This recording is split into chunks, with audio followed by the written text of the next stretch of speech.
অভিনেত্রী মেহের আফরোজ শাওনকে জিজ্ঞাসাবাদের জন্য ঢাকা মহানগর পুলিশের ডিএমপি গোয়েন্দা শাখার ডিবি প্রধান কার্যালয়ে নেওয়া হয়েছে।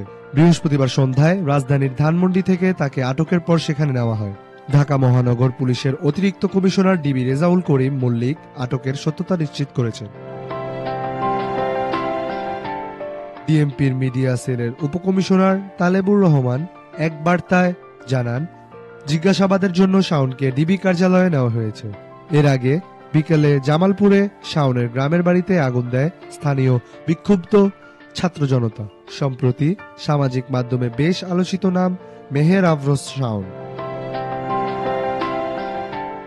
গত ৩ দিনে প্রধান উপদেষ্টার প্রেস সচিব শফিকুল আলমকে নিয়ে নিজের ফেসবুক ওয়ালে 4টি পোস্ট করেছেন তিনি।